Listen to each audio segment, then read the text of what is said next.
Welcome back to March Sadness, where we're going to crown the greatest emo or pop punk band in the world.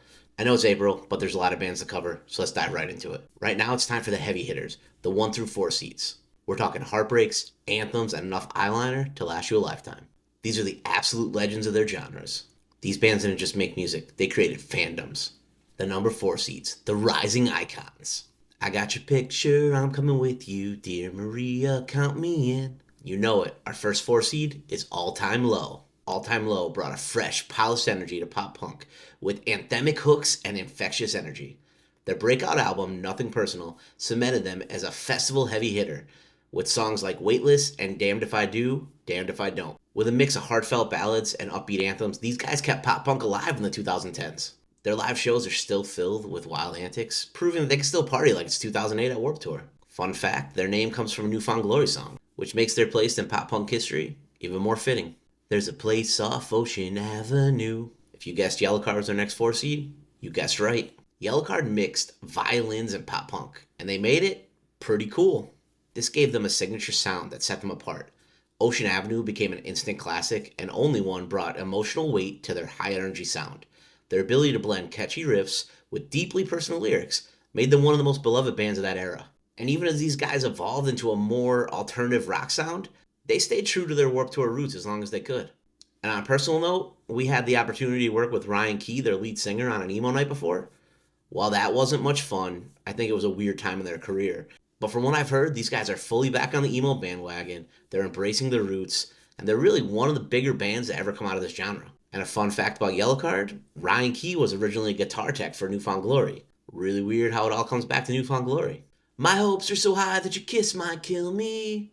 So won't you kill me, so I die happy. Our next 4 seed is one of my favorite bands of all time, Dashboard Confessional. This is the band that got me into emo music. I used to have a big Dashboard Confessional sticker right on the back of my red Grand Am in high school. Chris Carrabba is the godfather of sad acoustic emo. With The Places You Have Come to Fear the Most, he made crying in your car an essential emo experience with songs like Screaming Infidelities. Few artists have matched his ability to capture raw, unfiltered emotion with just a guitar and a microphone. And later in his career, he really embraced the full band sound, which just proves his versatility. Just to prove how dedicated Dashboard Confessional fans are, Chris Carrabba once lost his voice mid-tour. Not mid-show, mid-tour. And for the rest of it, fans just sang the rest of the songs back to him. You almost always pick the best times to drop the worst lines. Our final number 4 seed on the board is The Used. The Used brought unfiltered chaos and passion to emo, with their self-titled debut featuring The Taste of Ink and Buried Myself Alive.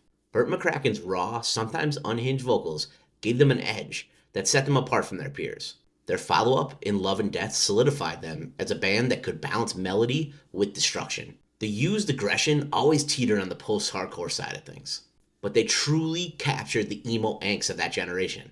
So they're an all-time emo band no matter what anybody says. And let's not forget that Burt McCracken dated Kelly Osbourne. And he did it while The Osbournes was one of the biggest TV shows on MTV, which made him a pseudo-celebrity and definitely helped the band out in their early years. Now it's time for the 3 seeds, the heavy hitters. Do you have the time to listen to me whine? Yep, our first number 3 seed, it's gonna be Green Day. These guys are the punk legends that managed to bring pop punk to the mainstream. Green Day's Dookie is just an absolute defining moment of the entire genre. Songs like Basket Case and When I Come Around made them radio mainstays, but their influence didn't stop in the 90s. With American Idiot, they reinvented themselves for a new generation, proving that pop punk could be political. Their high energy shows and Billy Joe Armstrong's rebellious charisma kept them on the top for decades. Also, did you know that Dookie was almost called Liquid Dookie? Thankfully for all of us, and maybe history, they went with the less gross option.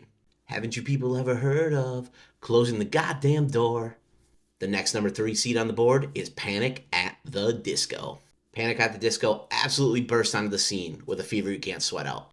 I remember my entire college dorm floor was just blasting that album when it came out. The album was theatrical, genre blending, and just an absolute masterpiece. Brendan Urie's powerhouse vocals and the band's willingness to experiment kept them fresh for over a decade. From cabaret-style emo to stadium pop-punk anthems, they never played by the rules. I Write Sins Not Tragedy was an instant classic. And later albums like Death of a Bachelor Prove that they weren't just one-hit wonders. The only thing that kind of hurts them a little bit is Brendan Urie's the only member remaining, which kind of makes Panic at the Disco a solo act at this time. And at your funeral, I will sing the Requiem. That's right, New Jersey's own Saves a Day secures a 3 seed. I don't care if this is controversial, these guys deserve it. Saves the Day helped shape emo's transition from raw punk roots to a more melodic, introspective sound. Their album, Stay What You Are, became an essential emo classic, and songs like At Your Funeral and Freakish are staples of the genre. Known for their vivid, storytelling lyricism, these guys paved the way for all the bands that came after them. Over the years, they've experimented with a lot of different sounds, but the core and the emotion that makes them who they are has always stayed the same. It just takes some time, little bit of in the middle. This is a strong, strong 3 seed right here. Next on the board is Jimmy Eat World. Jimmy Eat World is the ultimate emo crossover band. These guys balance radio-friendly hooks with emotional lyrics flawlessly. Bleed American was their breakthrough, with songs like The Middle and Sweetness becoming anthems for an entire generation. Their ability to write both fist-pumping sing-alongs and heartbreaking ballads set them apart from everybody else that was doing music at the time. These guys consistently released solid, chart-topping albums for over 2 decades, and that really proved their staying power. And their name? It comes from one of the band members' little brothers and a drawing he made depicting his sense of frustration with the world. Now we move on to the number 2 seeds, the titans of the emo world. Girls don't like boys, girls like cars and money. The first 2 seed to hit the board is Good Charlotte. Good Charlotte blended pop-punk energy with a rebellious MTV-ready image that made them icons of the early 2000s. The Young and the Hopeless was packed with hits like Lifestyles of the Rich and Famous and The Anthem, bringing punk rock attitude to the mainstream. They weren't afraid to get emotional either, with songs like Hold On, tackling heavy themes like mental health. These guys mixed catchy hooks with personal storytelling, and were really a gateway into emo music and punk and pop punk for mainstream kids. I specifically remember hearing Good Charlotte on the radio and New Found Glory on the radio as a kid and being like, I don't know exactly what that music is, but it's new to me and I like it, and I like that type of music. I need to find more. I need to figure out what that is.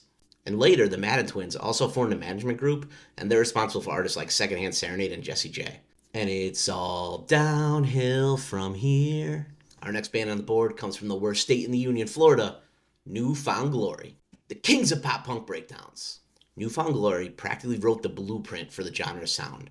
Albums like Sticks and Stones and Catalyst delivered relentless energy with tracks like My Friends Over You and All Downhill From Here. Their mix of hardcore-inspired riffs and sing-along choruses made them Warped Tour legends. And even as the genre started to evolve, these guys kept up. They kept their grittiness. They kept their hardcore roots. They stayed pop punk, but they still put out consistently good music and once in a while hit another song on the radio.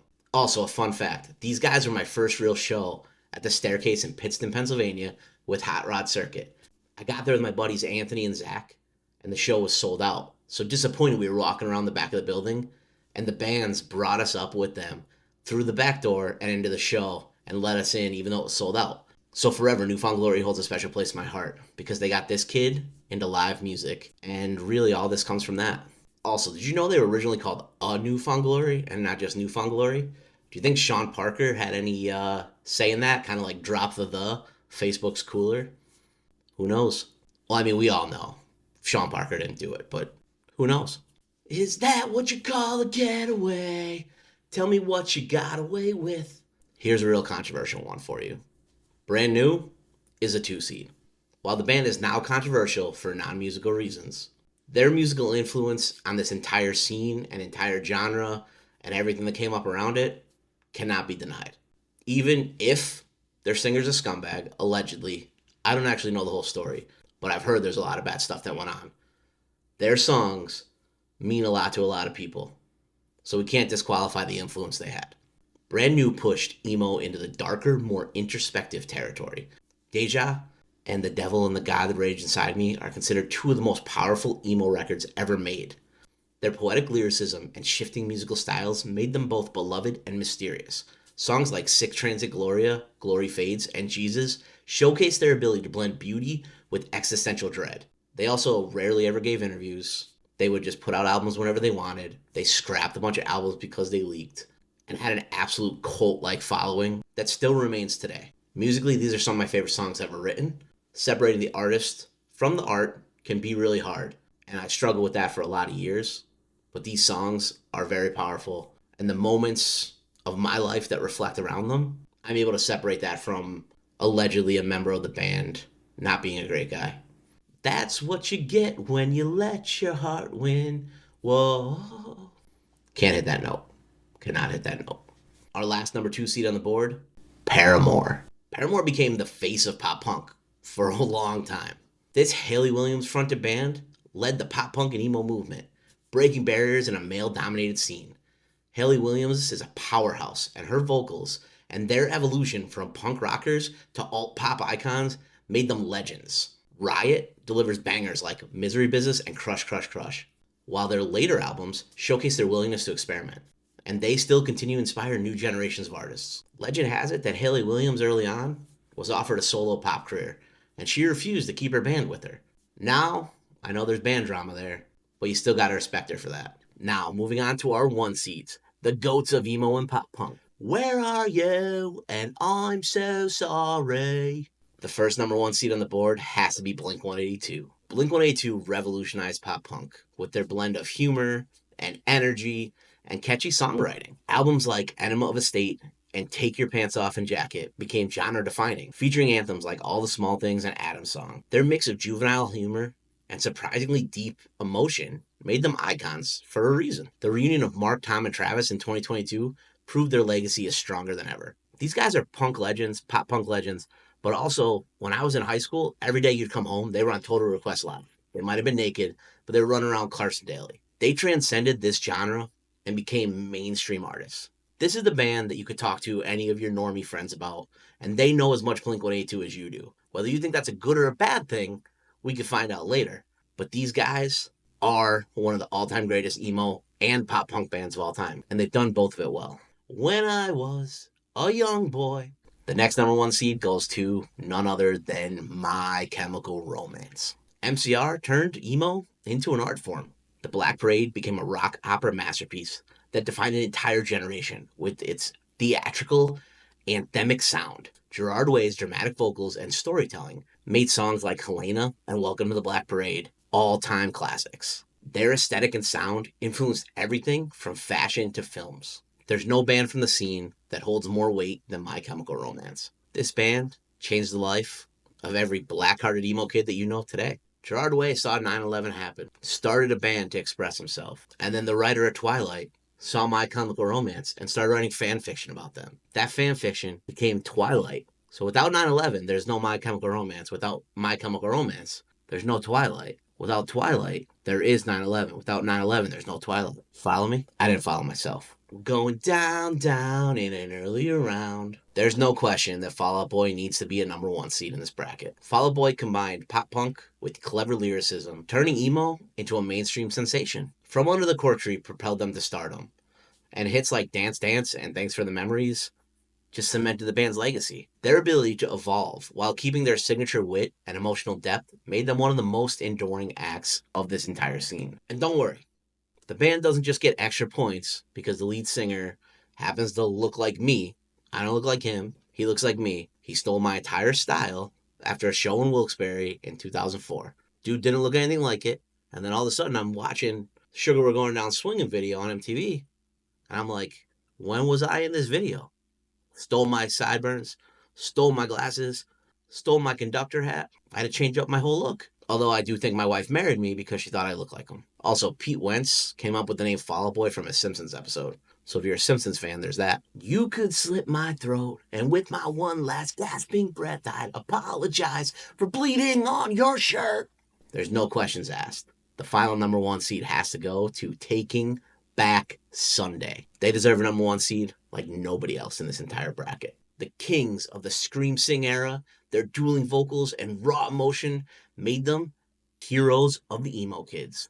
Tell All Your Friends is one of the most quotable albums ever written, with Cute Without the E setting the standard for heartbreak anthems. Their back and forth vocal style between Adam Lazzara and John Nolan became their signature sound. And even with lineup changes, they continued to produce powerful albums, some of those being the best in their catalog. And that absolutely proves their staying power. Some of my favorite Taking Back Sunday songs were written by Fred, and he's a good buddy of ours.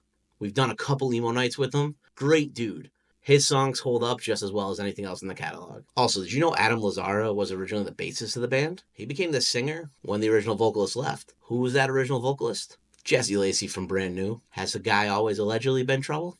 We'll let you be the judge. That beef is real. So there you have it. The 1 through 4 seeds in the March Sadness, now April Sadness bracket. We now have all the bands seeded. Next up comes the face-offs. We're going to pit these bands against each other. Right now, I'm going to flash up the finished bracket on the screen. You could hit pause and look at it. I'm going to go away right now, and you guys can review this bracket. There's a link in the bio below. You could follow along. Matchups are coming up soon. Make sure you like, subscribe, do all the good stuff, because you don't want to miss a single video.